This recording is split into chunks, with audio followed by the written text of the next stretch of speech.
going to replace this bridge pickup in my handy dandy Ibanez 7420. This is the stock, I don't know what the model is, some kind of Ibanez standard issue poop bucker. So we're going to replace that with this guy, which is a DiMarzio D Activator neck model. For those who aren't aware, the neck, that's actually a pretty common thing for folks to do. If you bounce around on the forums, it's a popular thing to use the neck model instead of the bridge. It's been my experience that the bridge is just a little too much, a little too hairy, has a little bit too much low end, and for me personally, I think the neck model is just a little bit better for the precision playing, and I really like it in the bridge position. I have a 7320, and it has the deactivator neck in the bridge, and sounds pretty fantastic. So we're going to replace this guy with this guy and see how it sounds. I thought this would just be kind of a fun thing to do. I am by no means a tech or any kind of trained technician type. I just have done a lot of my own guitar work in the past to save cash, and anyway, I thought it would be fun to shoot a little video just to kind of show what that looks like. Just a note on a few things I've got here in front of me. I've got some wire strippers. You'll notice this has a little adjustable screw there to set the size of wire that you're going to be trimming or stripping. I leave it so that it's at the tightest possible, or I guess smallest possible wire size, and I just use my grip to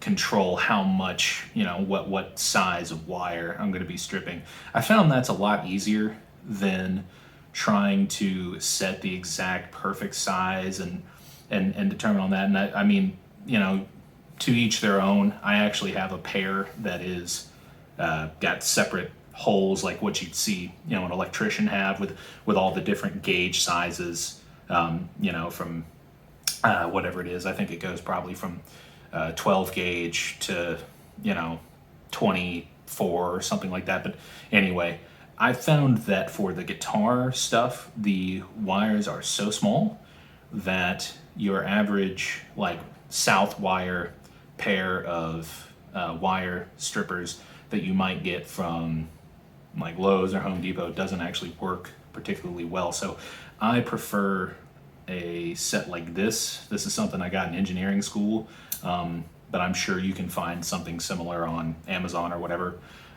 So yeah, wire strippers, you will need those, or some kind of way to pull the insulation off of the wire itself so that you can solder.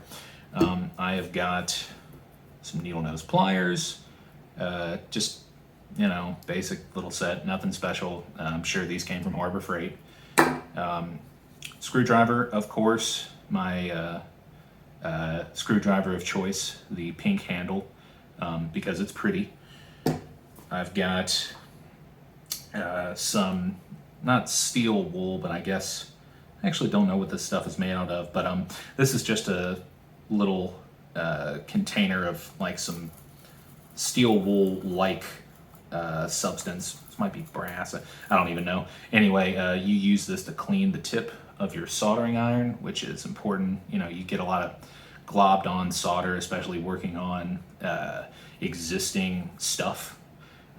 It's already got solder on there, and you're going to be tinning the tip of your soldering iron and all of that stuff. So it helps to have something to kind of pull all that excess off of and just clean the tip of your soldering iron regularly so that you get a nice clean connection on all of your new solder joints. So highly recommend this. This is an essential for anybody who's going to be doing this type of stuff and wants a really clean job, or even a kind of half-ass job like what I'm sure many of you will say I'm about to do here. But we'll wait till the end for any I guess determinations on that. So we have last but not least, certainly not least, the soldering iron itself. This is a Weller adjustable heat, or I guess adjustable power, however you want to look at it. Soldering iron, it's something, comes with its own little stand, and has just a little knob on there, to turn up the heat on it. I typically don't go all the way up on that. I very rarely ever had to go to the max setting on that. So, but it's handy to have an adjustable soldering iron, because a lot of this stuff, when you get into like more like amplifiers and pedals and stuff like that, it's nice to be able to turn down the heat a little bit, so you don't burn PCBs or accidentally lift traces or anything like that. Just avoids damaging any equipment that you don't want to screw up. So let's see.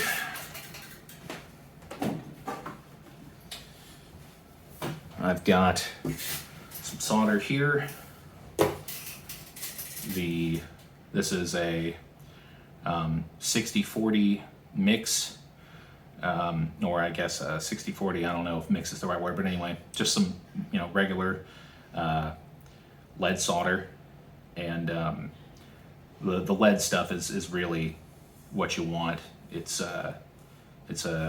just helps everything to stick a lot better. And you got to be careful with the fumes. Obviously, it's not healthy to be breathing all this stuff in. But I've got a fan going, and we're not doing a major all-day project, so I feel pretty safe in saying that this is going to be fine. I don't think I'm going to suffer any worse brain damage than I already have just from being who I am. So there are the tools. Got a little diagram here just that shows us the wires, the wire colors from the two different types of pickups. You see we've got an Ibanez diagram and a DiMarzio diagram. This is just a quick little way of knowing when I pull off a certain wire what I'm going to put back on there. It's, in this situation, we've got an existing install. I'm not going to be trying up or changing up any of the way that the switching works. So we're just going to like for like these wires back in the same place that we started. So first thing that I like to do in a situation like this is I actually like to go ahead and remove the screws holding the old pickup in place.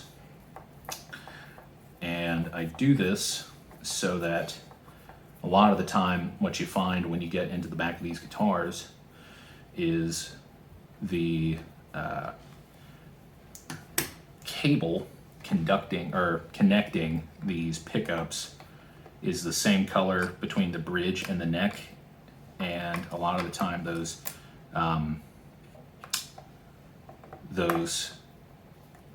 cables, the tag that labels which one's the neck and which one's the bridge, a lot of the time that stuff comes off, or it was never put on there in the first place. And so just for the sake of convenience, it's nice to be able to quickly tug on a cable to see which one's which when you're in the back of the guitar and you're working. That way you don't have to do any guesswork, or you don't have to think too hard, which is basically what I try to avoid when I'm doing something like this. I want to make it as quick and easy as possible. You'll see on the back of this pickup, and this is the first time I'm seeing this, so we are learning this together, but this is something common that you'll see, like either foam or some springs or something like that, which has been, I don't know, some kind of probably super glued or maybe just hot glued to the back of this pickup. And we're gonna reuse this for our new pickup, because you see here it doesn't have any of that. So, and this just keeps your pickup height adjusted within the cavity here.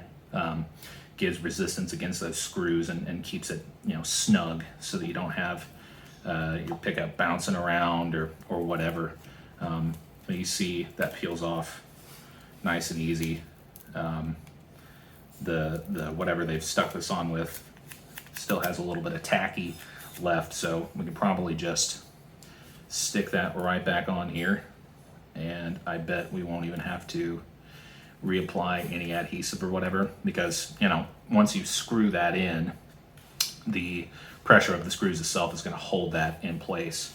One thing to notice while we're talking about this, if you'll see the angle that they put this or they cut this piece of foam at, it's angled in such a way that my pickup was actually sitting tilted so that it made an angle towards the bridge. And that was actually really annoying to me. I prefer, if there's any angle, for it to be tilted back this way, because I like getting the snap of these poles being closer to the strings rather than having this side of the pickup lean towards it. So this actually works out in this instance, because I was going to install this pickup like that so that I have as much lead wire to play with as possible. So what we're gonna, well, actually, just to make sure polarity is not an issue, I'm gonna turn this around like that. Yeah, never mind. You know what? Scratch that. I'm just gonna turn that so that it sits like that in the cavity, and that way it is leaning the right way. So we have, we'll set this off to the side for a minute. We have pulled off our screws. We've got our pickup in here. Now what we can do is we can start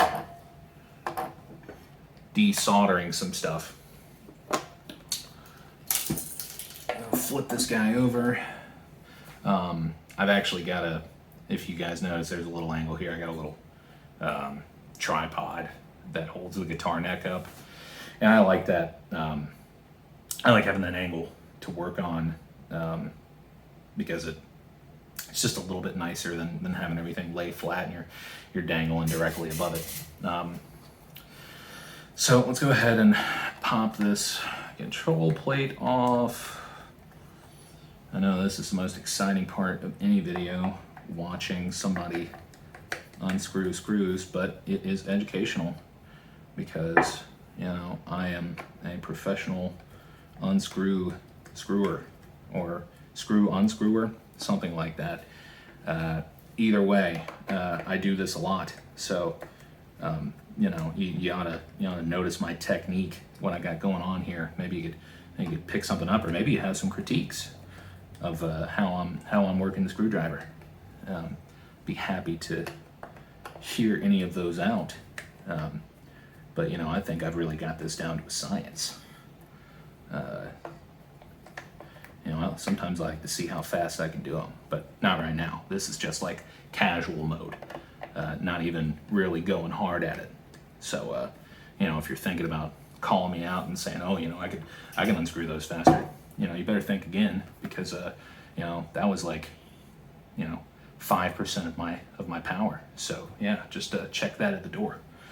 All right, so what do we have in here? A little bit of a mess, frankly. You see they left a lot of extra cable when they installed the old controls and the pickups and all that stuff, which, that's fine. Especially if, sometimes I'll leave extra like they've done here.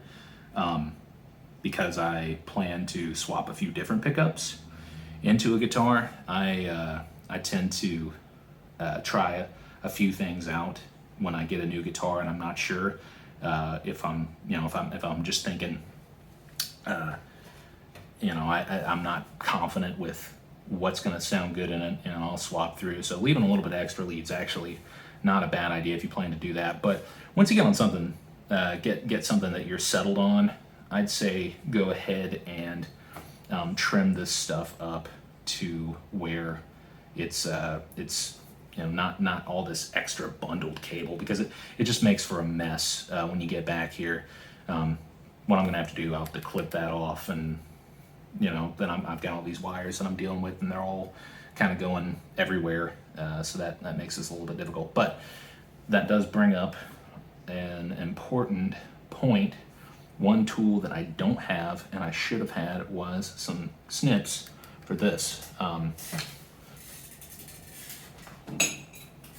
Luckily, they are right behind me in my little coffee cup full of goodies. So these are dual edge cutters. This is a small set. A lot of you out there who play guitar might just call these string cutters if you have a set that looks like this, but they are also good for trimming zip ties and other sorts of things, and in general are just a really helpful tool to have around when you're doing electrical, or I guess electronic type stuff. Always good to have a good precision cutting tool. All right, so we can see here, we got a little bit of a mess. First, I guess, let's figure out which one of these. All right, so now you're not gonna be able to tell what's happening here, but I'm pulling this cable through the route of the body, and I can tell that this is tugging on that bridge pickup.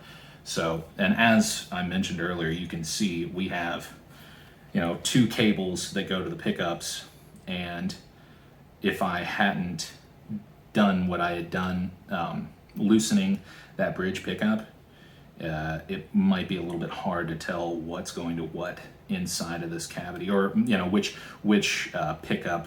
And you could tell if you had a little bit of if you put a little bit of thought into it. These contacts on this pickup selector, you could look and see, okay, we got a red wire going up here to this contact point.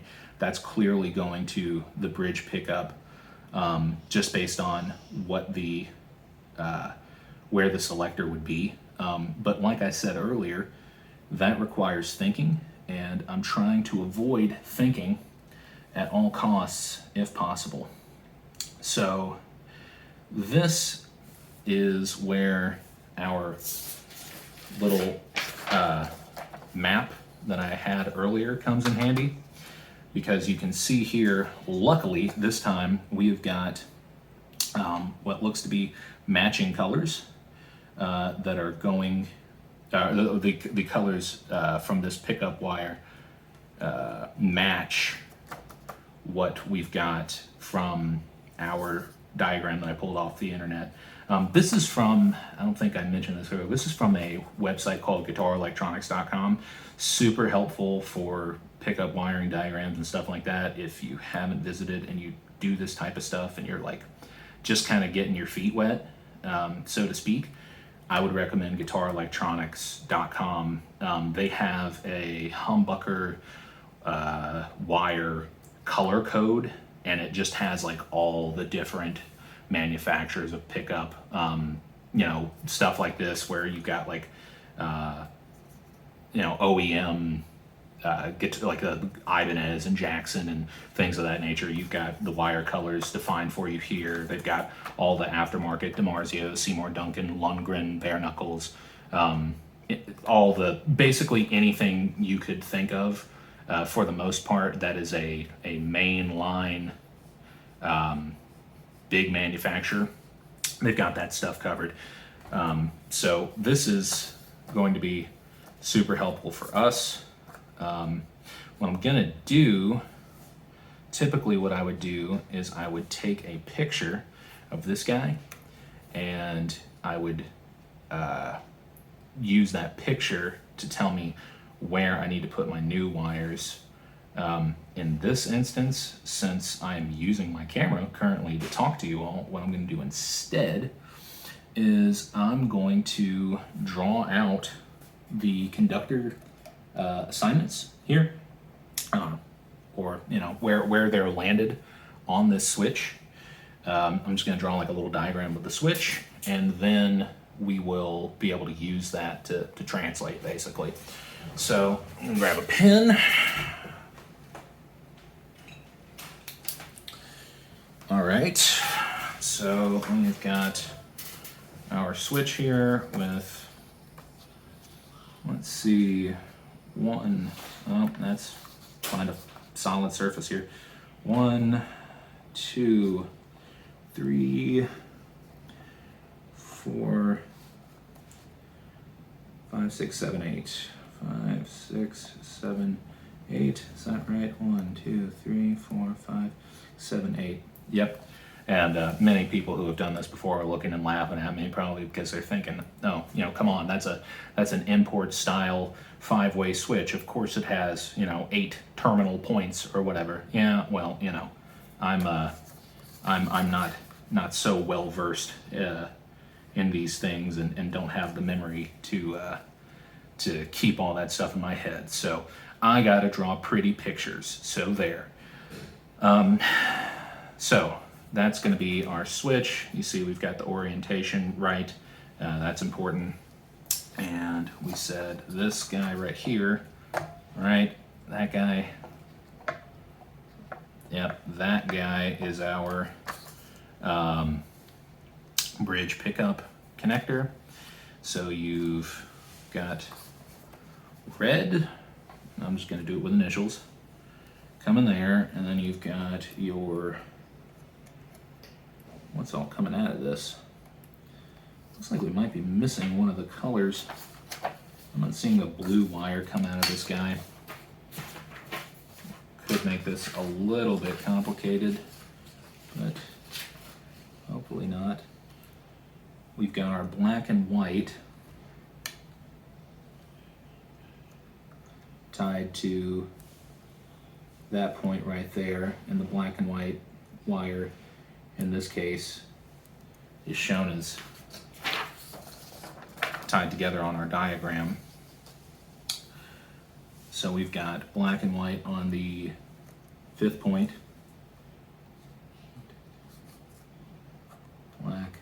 black/white, and our bare wire, which you can see is covered with shrink tubing, but you can tell that's the bare wire because that's going to be the ground. It's going to the back of the volume control here. They've got that stuff grounded out to the enclosure of that volume knob, and I'm sure it's tied together with this guy over here, and they've got that all tied to the tremolo system somehow, or whatever. So it's all, everything is tied together to a common ground point. So with that being said, what I'm going to assume, let me think about this a little bit. What I'm going to assume is they didn't put the blue wire in here because instead they just stripped that off and paired that in with the shield wire. So you've got basically the shield wire and the ground wire, the finishing, the end of the circuit, so to speak. You got those two basically combined together and going to ground. Or what they could have done is they could have connected this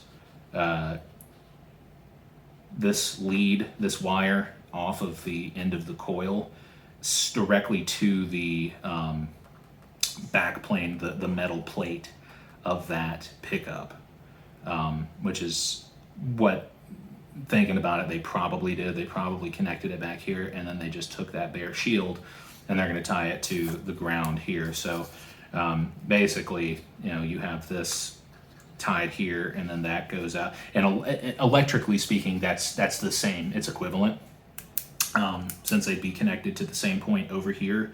If you have this connected to this wire here, and then you take that wire and connect it to the ground in the guitar, it's all the same, electrically speaking. So it doesn't really matter if you do it that way. But just threw me for a loop there for a second. I was expecting to see 4 conductors and a shield wire. Instead, we have 3 conductors and a shield wire. Not a big deal.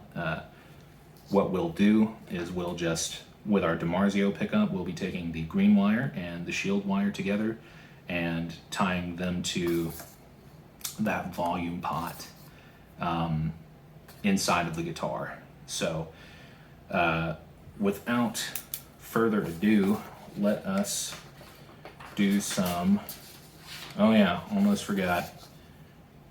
Yeah, okay, never mind, we're good.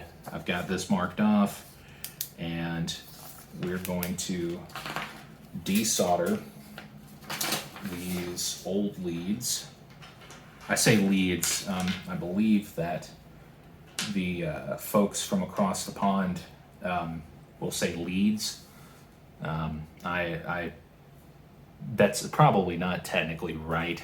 I think that they mean like, a guitar cable, like a lead, but anyway, I had picked that up at some point, and I can't stop saying it. So you get to hear my confusing explanation of this as I'm doing it in real time. So first thing, we've got our soldering iron. We've got some solder. You want to tin your tip when you're doing this before you start working. This helps to fight corrosion on the tip itself. It also helps to make better contact. And what I'm doing right here, this is like a sloppy job. Like if you see, there's like a better, more correct way to like tin your tip or whatever. But what I like to do is I like to tin my tip like that, and then I'll take it and kind of spread that tin over a little bit, or spread that solder over the tip a little bit, just by lightly using my tip cleaner, and that sort of smooths out that bubble of solder that's sitting at the top there a little bit. So then you get a nice freshly tinned tip, and we can start pulling off some wires. So I'm going to try to do, I've tinned this tip. We've got these existing wires going here. I'm going to try to remove them without putting on any more solder onto these at first. Look at that, it came right off. That's not surprising. There's actually one of the things with these Ibanez guitars, and really all guitars that are made in places like Indonesia and oftentimes China, and it's not where they're made necessarily. It's more that they're a budget, more budget-friendly instrument, and so a lot of the time, these solder joints, the connecting points for all this stuff, they won't be super well done. And you saw, like, I just touched, like, you can't tell necessarily from your vantage point, but that wire was barely on there. I mean, it was just hanging on for dear life. So it just not a great connection, and you just kind of come to expect this stuff. Not a major deal. I mean, it works, and I'm no expert solder guy. I'm not saying that I have the best and prettiest joints by any means when I do this type of stuff, but it's actually worth mentioning that, because if you're having issues with your guitar, and you have one of these more budget-friendly models of guitar, there's a good chance that, like, if you're having electrical issues and, you know, sounds cutting in and out, or you're getting kind of a scratchy signal, could just be something this simple where you've got a bad solder joint somewhere on, like, your pickup selector, or maybe you've got a bad ground connection to the back of one of your pots, something like that. It's super common, and it's a cheap fix if you have a soldering iron and you know, you're willing to take a shot at it. You know, the likelihood that you mess something up so bad that it's irreparable if you want to touch some solder joints, not super high.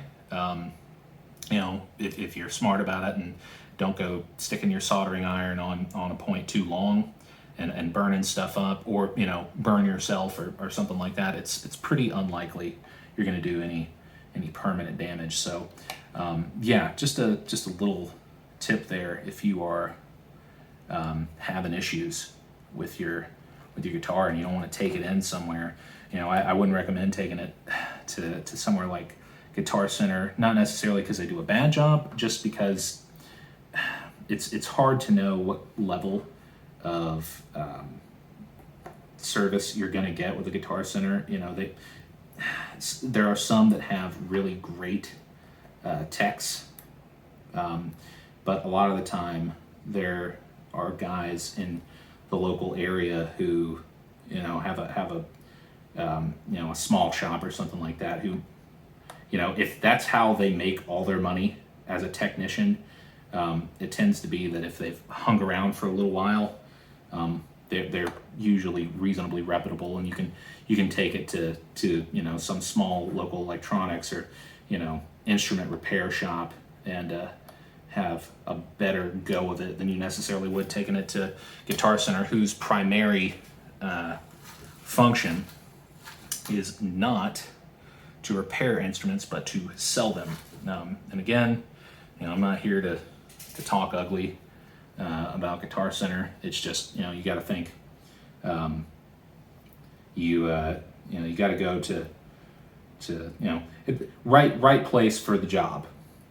So, and you'll see there, I just put a little bit of extra solder on that joint because I'm having a little bit of trouble getting it off. This is usually the hardest part, and I may even have to turn up the soldering iron a bit. There we go. Didn't have to turn up the heat. So a lot of the time the ground joints, the ground connections on these guitars are the hardest part to remove. Fender guitars, in particular the ones made in Mexico, and again, you know, not disparaging them at all, but this is just something I've found with, you know, this is my personal experience.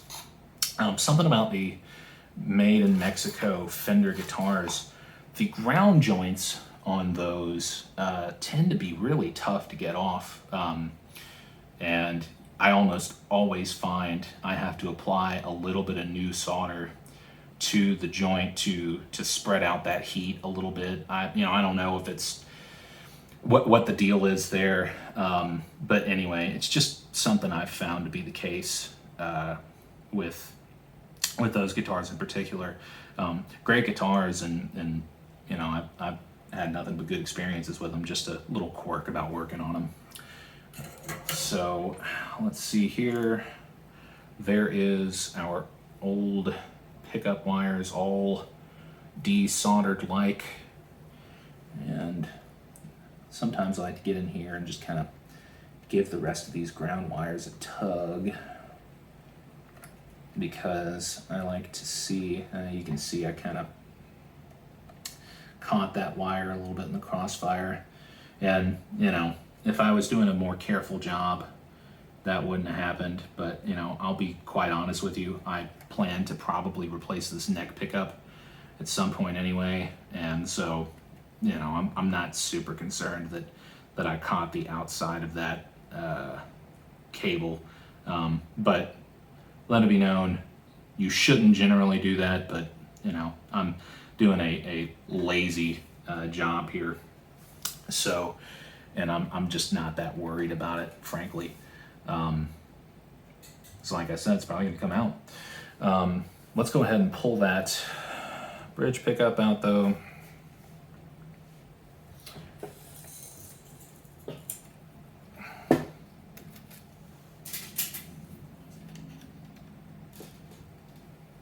All right, there's that guy. So he's out of here.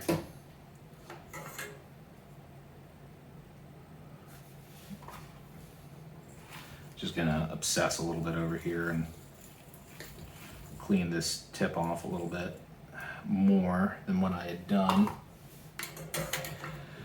Now what we're gonna do, because I didn't do it earlier, is we're going to, and you know, I'd mentioned earlier about trimming this lead wire, so probably what would be good before I start cutting stuff is to go ahead and measure this and see how much slack we have that coming off of this pickup once we get it inside and it's, you know, sitting in the route. So I'm gonna flip this guy over again and hope that I don't knock over my whole setup here. As you can see, this is a pretty low budget endeavor. I got a couple of TV trays sitting here, or you know, just cheap little fold out tables from Walmart that I've had forever.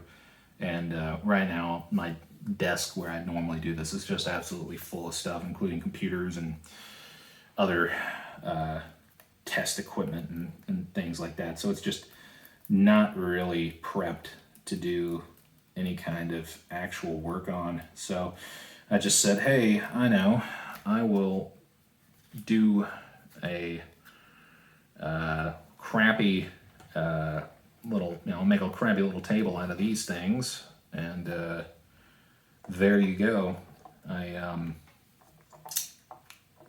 Now I've got a makeshift workspace. So what I'm actually going to do to keep that, keep this pickup wire from going anywhere, or pickup cable, whatever you want to call it. So I'm going to go ahead and screw these screws back in and fasten this pickup down. All right, so my camera totally cut off on me in the middle of what I was doing. I think the last thing we were talking about was screwing this pickup in. Anyway, I went on a whole tirade about this stuff, but you see that this pickup is ever so slightly slanted, and it's that way from the factory. So this pickup, the hole that was drilled in here is off from the, you know, they're not, it's not a perfectly straight line parallel with the bridge. So you've got this situation where you're off kilter a little bit. Anyway, I just wanted to point that out as an extension of the whole rant I went on before I lost the video, because this is one of those things where you know, you'll often hear people who own these you know, more budget friendly instruments, and you know, you'll hear folks say like, I've got a, you know, whatever, insert, you know, budget instrument here, and you know, it's every bit as good as this high dollar instrument.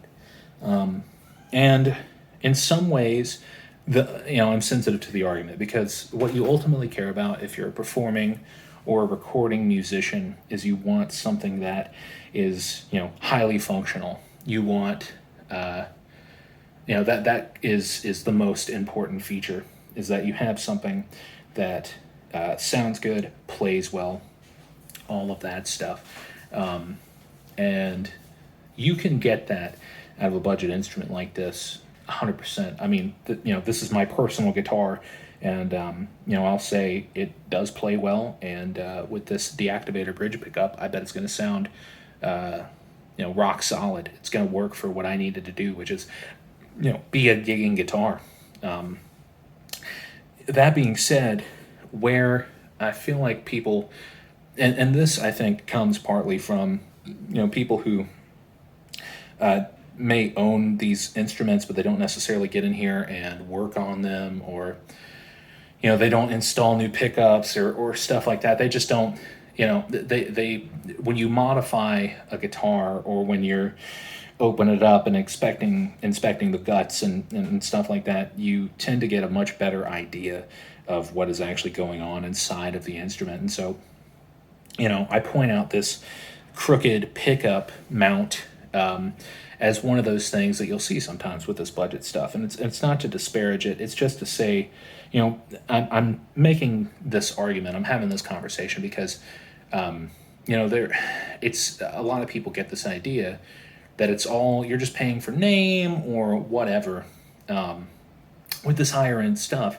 And, some of that is probably true. With certain brands, you are definitely putting, you're spending more money for the prestige and the notoriety of that brand. But, one of the things is that, that brand, one of the things that people don't take into consideration is that brand is typically only noteworthy in the first place because they got a good reputation delivering a quality instrument. And as much as I love this guitar, there's some flaws with it that I have some more expensive guitars and they're not present on those. And if you want a dime piece, so to speak, that sits, that's your really nice guitar. It's like your treat to yourself if you have the means and you can afford that. It is really something special to get an instrument that is free of any kind of issues, and it's just like super clean, and you can see how much detail went into it. But just some examples on this, and this is I mentioned it already, but this is a Ibanez S7420. They don't make these anymore, but it's a fairly recent model of guitar, probably from 2010 or something like that era.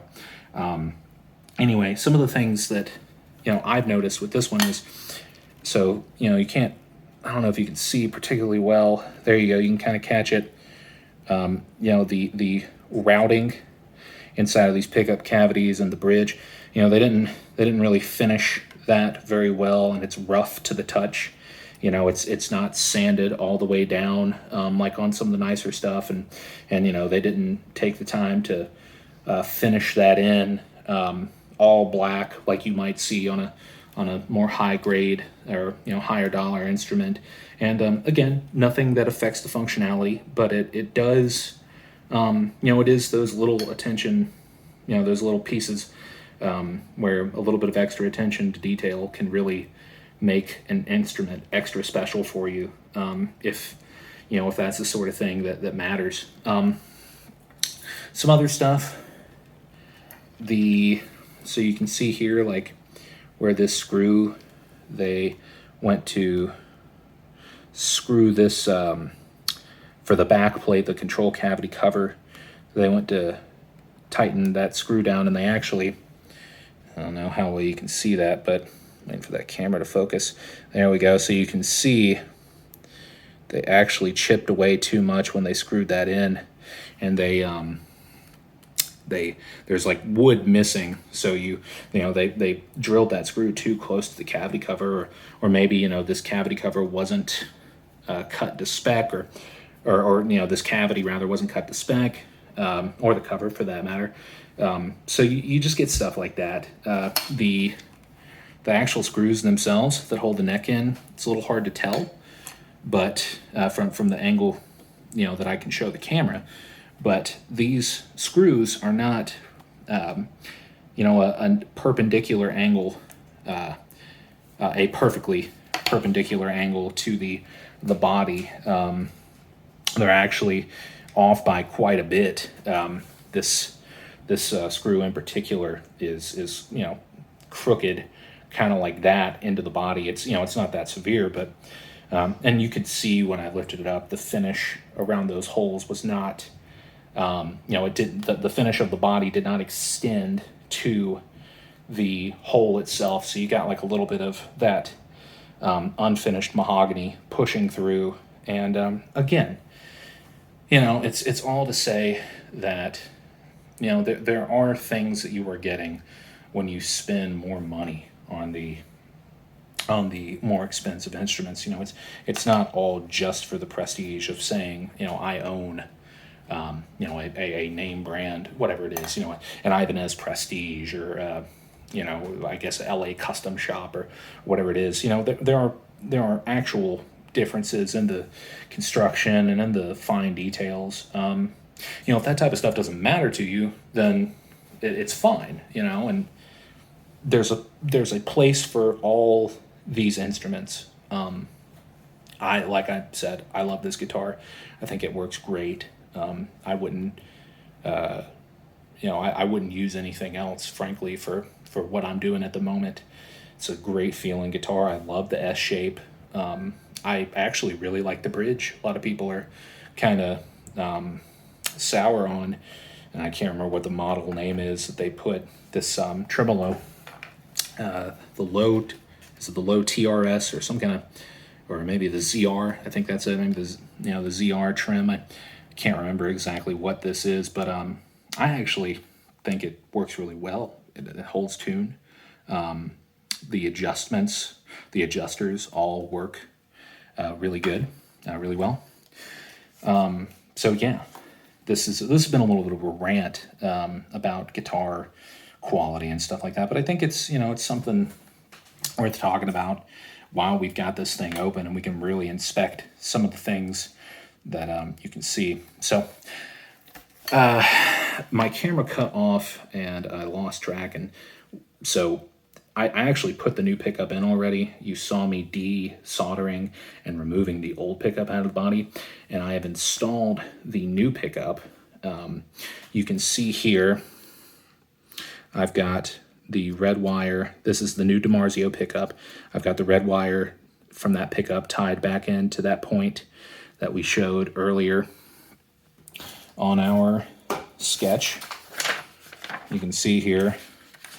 So, you know, we've got that red tied to that first point. We've got the black and white wire, which, you know, it was the same, matched up for the Ibanez pickup and the DiMarzio. We've got that tied to that point, just where we marked it. So, you know, not super, you know, you missed the soldering part, but you get to at least see the finished product. And then we have the ground wire and the green wire tied to this pot down here, and it's a bit of a mess. I actually applied a new zip tie to these wires just to kind of do, you know, recreate what they had originally, where they had all this stuff smushed down and out of the way, so you can put that control cavity back on there and everything's held in place. But, you know, if you look closely, you can see this green, narrow green wire is tied down to the pot, and this wire here, I actually put a little bit of shrink tubing on the bare shield from the DiMarzio wire, and that's something that they had done on the existing. You can see like this black wire that I'm got in my hands. That's actually the neck pickup, and it's shrink tubed, and that's just to keep that bare wire from making contact with anything inside of the body. You can see, like, where I've got this one for the bridge pickup, it wasn't likely to make any contact with anything that it wasn't supposed to.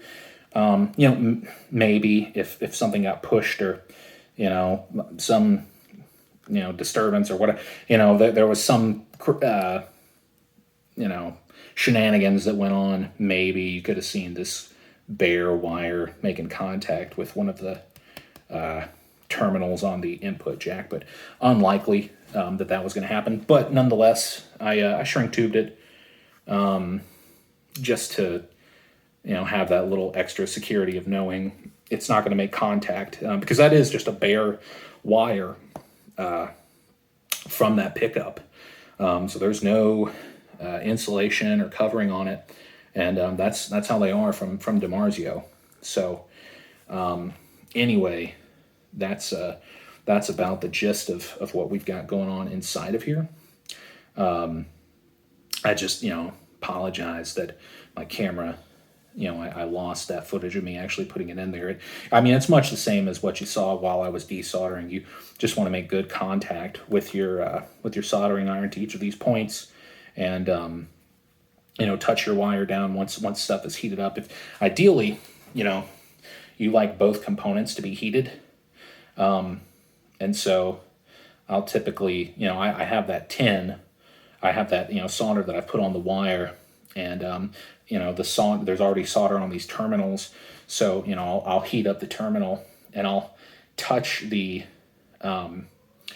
wire right there in the same place, so that I'm spreading that heat both to the wire and to the terminal itself, and that way you want the metal parts to do the heating. You don't just want to melt the solder itself. You want the solder to create a bond between the two conductors that you're dealing with, and so the more contact you can get with the parts themselves, rather than just the solder, the better. So I typically heat the terminal, and my iron is off now, so I'll show you. I'll heat the terminal itself, and I will take the wire and touch it to where I am heating. And since everything has already been tinned, or there's already solder on everything, it creates a good connection, a good joint, and you don't have to worry about, because ultimately you want the connection to be between the wire and the terminal. You don't want the wire and the solder, and then there's the solder is just there to stick everything together and make that connection whole, but it's not. You don't want something where you've got a blob of solder hanging off and you got a wire stuck in the middle of it, but then that blob of solder is not properly bonded, or whatever the right word is. It's not properly joined with the terminal or something like that. So anyway, that's good heat, good evenly dispersed heat amongst the conductors that you're trying to join is key there. You don't want to end up with a cold solder joint, or just a poorly done one. So that's about all to say with that. I'm a little perturbed, aggravated about the angle of this pickup, but in all honesty, since this is it's a tool for me. It's just meant to be my stage guitar, and it's already set up to take abuse, and that's its purpose. I'm probably going to leave this alone. It's not going to affect the sound to a great degree. I mean, I'm playing high gain, heavy metal stuff, and I don't think that this little gap here is going to make much of a difference. So rather than pull this pickup out, drill new holes and all that stuff, this is probably something I'm just going to let go. I did it off camera just because it was, I didn't want to go through resetting up the shot and all that stuff, but I did plug this in just to make sure. I'm not going to restring it right now. I need to actually get some strings for this guitar. I realized before I did all this that I ran out, or rather realized after I'd taken everything apart, I don't have strings to put back on here. So I gotta go get some, but I did test what you can do if you've got an amp, like a little practice amp, or something that's like a little testing amp or whatever, is you can take a screwdriver, or just some kind of metal tool, and you can touch it to the pole pieces, and don't hit it or anything like that. You can just kind of touch it and see if just a light little tap, and for each of the positions of your pickup selector, go and touch the pole pieces associated with which coil is supposed to be turned on for that switch. So, and that's what I did. I went through each of these positions on the 5-way selector, and touched the appropriate coils, and made sure that it worked, you know. And basically what you'll hear through the amp is you'll hear like some, you'll hear just a signal passing through. It'll be obvious. It'll make some, basically you're moving this, metal object through the field of the pickup, and you're creating a change in flux, and that change in flux, that is what is going to create signal. It's what creates your voltage that ends up going to the output jack. So yeah, you're just, you know, changing, you're moving your metallic object through that field, and that's what happens with the string. You know, the string vibrates, and you know, this is, you can look this up in more detail, but you know, it's the same thing. It's just like, you know, a string, but it's not vibrating at a frequency. You're just, you know, touching it to the pole piece itself to see, am I getting something through it? So anyway, that's just a quick trick if you weren't aware, so you don't have to restring the whole thing and potentially waste a set of strings if you didn't, you know, say you miswired something, or you know, you need to switch this pickup back out for whatever reason. It's good to have a test that, you know, a quick test you can do, so that you don't have to waste strings. So anyway, that is about all